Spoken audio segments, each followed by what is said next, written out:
Okay, fire away. Hi everyone, my name is Corey. My name is Sean. And I'm Brittany. I'm Adam. And what we will be doing is talking about the chapter on play. So, as you guys know, I split you guys into two groups. And you guys will be, one team on the other side. So, you guys have, you two have the words, you have 5 words. So you guys will have 1 minute to look at the words, and you guys have to do a rap. You guys have to do a song based on the words that you have. Nope, rap, song, okay? So, you got 1 minute, break. Team. We have entrepreneur, right brain, games, play. I guess one over there. Left brain, right brain, entrepreneurship, play, and games. None of them rhyme.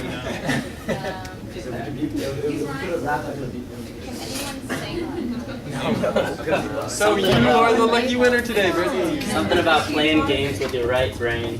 Okay, you have 30 seconds. Play games. But it has to have rhythm. It's a song. I got figures play games with their right and left brain. In a song. Yeah, sounds good. So you can sing it. It's cool, guys. Brittany's gonna sing. Oh, great. We're gonna listen to a lot of load on my Wait, we have Okay, you guys have 10 seconds. right 10, and left brain. 9, Sing the refrain 2 or 3 times. Yeah, they didn't say that to me. Just be over impetuous and then just use Five, them going on the radio. Use voice inflections like Hi, I'm not 3, 2, and then so whatever you have, you're gonna go with it. You guys can improvise, wing it, whatever. They go Who's first. going first? They go See? first. All right, they chose you guys. Y'all ready? What? Oh. Stand up. Oh. We're all doing it? Yep. All y'all see? Everybody get ready. Get a beat together. Do what you gotta do. so she's by herself. I know, y'all think that. Okay, you ready? My handwriting is awful. Get High success in Baltimore, go to UBC for empathy. likes barbecue, ribs, and Okay. Next team. There we go. All of you. It's not just Brittany.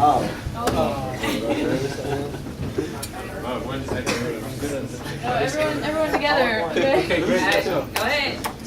Entrepreneurs, play games. Good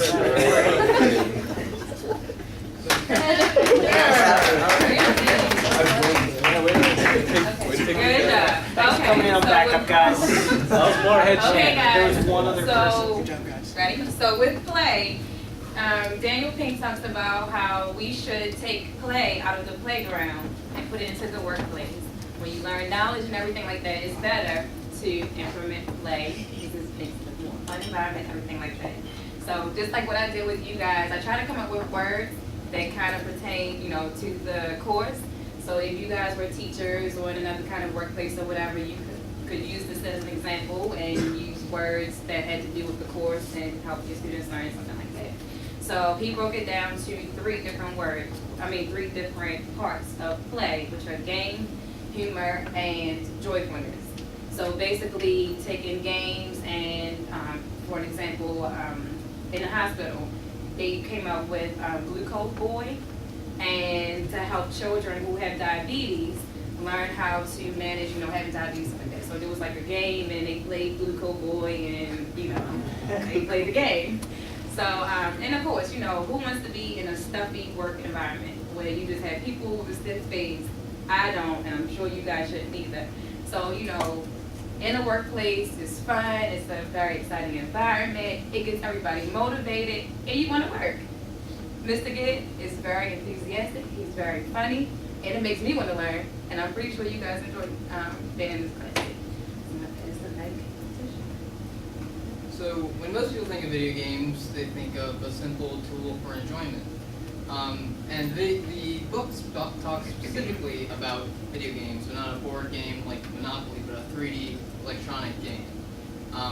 And most of you would be right in saying that it's mainly for enjoyment.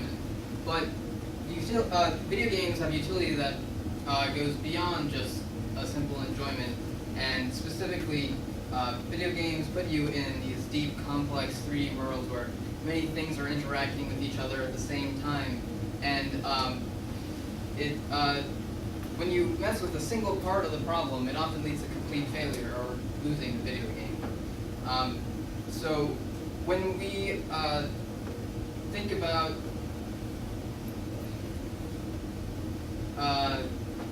when we're tackling a problem, we have to think about all the specific parts of a problem of it. So, and they all have a connection to each other. So, when we think of a workplace, there are more things than that play together than we think. For example, culture, social relations, and international relations. And if we don't correctly deal with one part, it may lead to catastrophe in the entire. So we need people who can understand both the micro and the macro scale of these things, and video games are one way that we can achieve the better understanding of this. And Mary will tell you a little bit more about humor. So, in the book, Pink discussed a study that 2 psychologists did, and they presented this question, or this prompt for a joke, to people. Their 2 groups were a control group with people that had active both sides of their brain, but then they also presented it to people that damaged the right sides of their brain. So what would you guys think is the correct punchline? A, B, C, or D? Just shout it out. People are voting for A. I heard a B. What? Yes? B is good. Okay, great. So that's exactly what people that have healthy brains that are functioning properly would think. People with the left side of the, or with the damage to the right side of the brain, were thinking it would be C. And so basically, the whole point behind this is that the right side of the brain can deal with more complex situations and also looks into the context of situations. So which is why it was easier for people to understand that the punchline is obviously B. So the way that this translates into the workplace is that the in the workplace kind of can be rigid and whatnot, but to alleviate tension, if you introduce humor into the workplace, it's able to be a little more easygoing, fun-filled, and a great example is this class, is that we've all had professors who are like, you can't approach them, they're very serious, cut and dry, but Gibb makes it very fun, interactive, and makes it kind of levels the playing field, that he's able to get his point across through humor, but it's still able to be a healthy environment. Alright, so joyfulness is the idea of just unprovoked good vibes. For example, Google's headquarters, they have a slide along with like sheep terraces and just general indoor playgrounds to keep things light. And the book also gives an example of unconditional laughter, which is like laughter that's not initiated by humor or anything like that, it's just laughing. So this kind of laughter can lead to joyfulness, and it also, joyfulness will bring creativity and productivity and general cooperation to the workplace. So I'm just going to give us So we're going to do the second activity right now.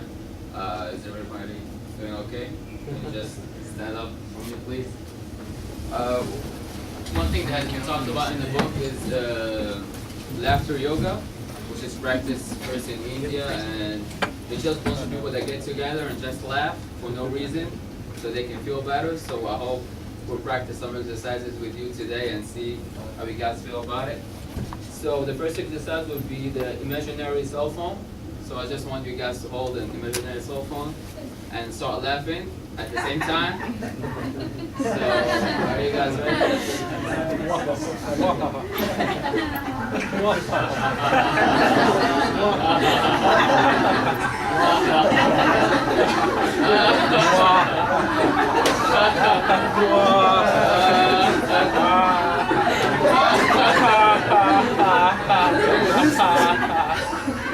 Okay, we had enough. So any feedbacks? Do you feel better after you have laughed for 30 seconds for no reason? Anybody wants to say anything? Yeah. Whenever you feel down and out, just start laughing. I felt silly at first, and then that made me laugh, like for real. Like I actually started laughing. Yeah, it feels good. Same thing happened to me. Okay, so I wanted to do a second activity, but we ran out of time, so that's it.